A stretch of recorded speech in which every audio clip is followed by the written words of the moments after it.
Alright, got our blocks, and there's a spacer inside the hub between the two bearings with little tabs on it that kind of limit access to the other side. This is an old axle from years ago. I'm just going to use this to kind of push that collar over a little bit, not worry about straightening it out once I have it out. Once that's done, I'm just going to run this through.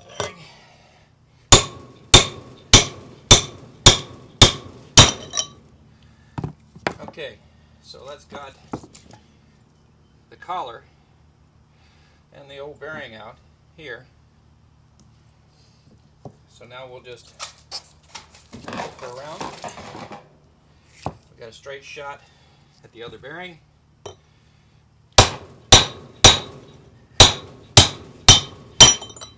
And now we knock that one out. And there's the other one.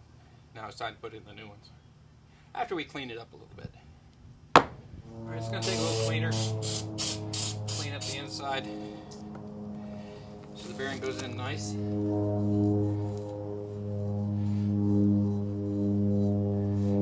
just before we put the other side in, we'll do the same thing there.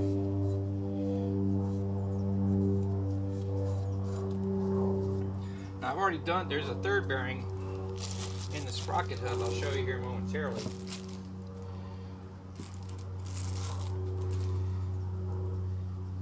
But the new bearings, you can see they're sealed on both sides, not like the old one sealed on one side. So these should hold up really well. All the grease is going to stay right where it needs to be, and it's also protected from any moisture intrusion, any water that gets in there. Now we got to find a driver to fit.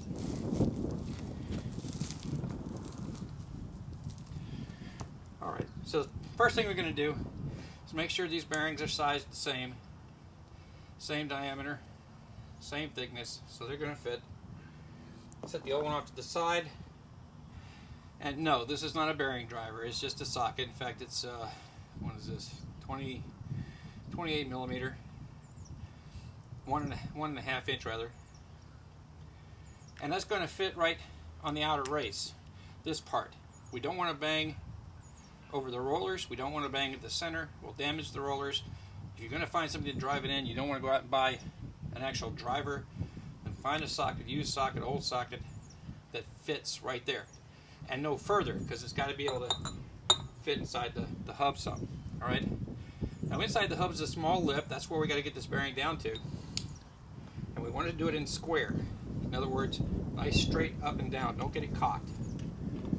So we'll get our bearing set up, started, make sure we're pretty square, and then we'll drive it on in.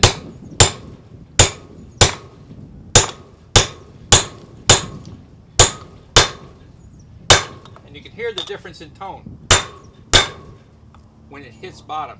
Okay, so that takes care of that side. Flip it over. It's going to do the same with the other side. Clean out some of the gunk. Again, not too worried about getting anything in the other bearing because it's sealed. Right, but I do want to get the gunk out of here. So this bearing sits nice and straight, flush. Don't bind anything up. And I want to clean the threads out as well. Make sure there's no corrosion, gunk. Anything's going to put that spacer back in harder than it needs to be.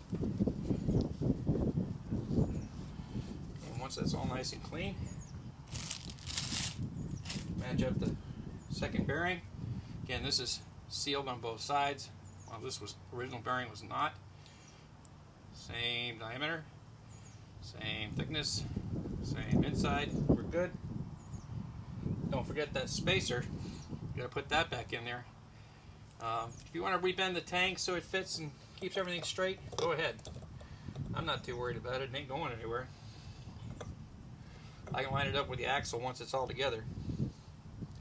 So get that started again square. Make sure we're square to start. And then we'll drive it in.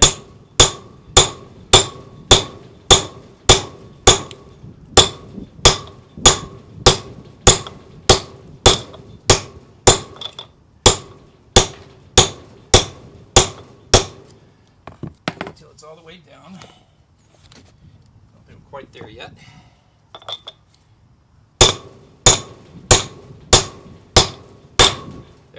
There you go. Now you can hear that tone. Now we're all the way down with the bearing. That's good. Alright, we've got both bearings installed.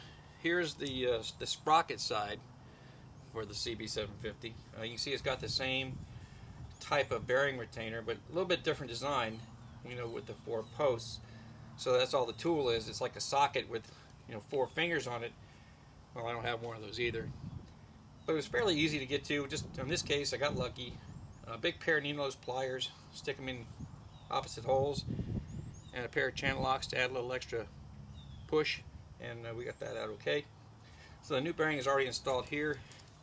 If you're putting one in, don't forget this collar. Don't let that fall out on you, and you know it's an important spacer there, so that you don't compress those inner bearing races and lock up the bearing. So that takes care of the sprocket side. Let's finish up the rest of the wheel. The bearing's in, the threads are clean. Now we got to put our lock back in. I think we're going to take and clean that first. Get some of that oil, grease, whatever out of there. And I'm just using some brake clean. You can get it in any automotive store. So I got that. And hopefully this won't go in too hard. Gonna lubricate the threads on this aluminum with a little WD-40. And then we gotta be careful, they're fine threads. We don't want to force it. We gotta get it started square.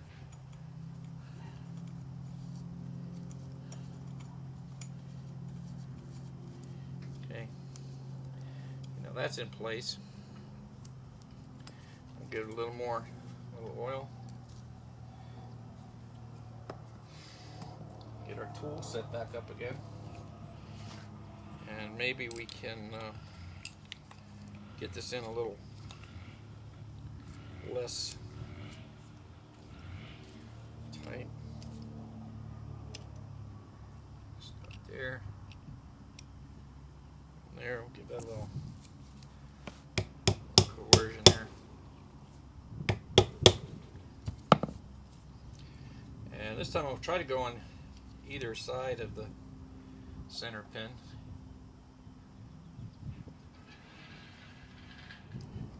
And I don't think this is going to take quite as much effort going in. So we're just going to start here first. I'm going to go wiggle it. I'm going to go back and forth. So I may have to cut those. Maybe not.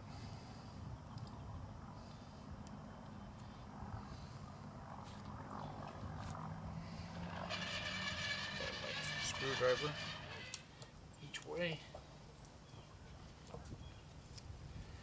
Need a little more chutzpah. Give it that.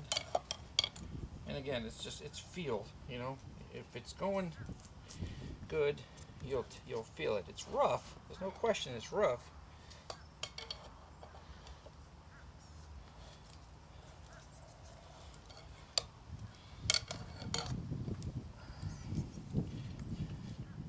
But we'll get there, right? Because we're just going to go a little bit at a time.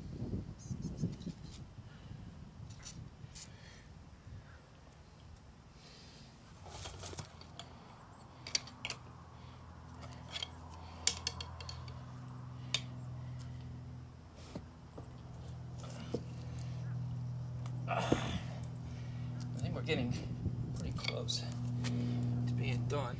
So now to keep it there, I'm going to do what I did before. We're just going to peen a couple of spots. And I'm going to use the existing holes that were already on the hub. So right there, just a light tap. Right here, just a light tap. Last one's over here. Can't quite get to it. One more here. And I've never seen one of these come out, but if it's going to come out now, it's going to have to work at it. So that's got the bearings in. We've got our spacer in place on the sprocket side. Lay our sprocket back in place here without losing this. Keep that in there. Okay. And we're ready to put it on the bike.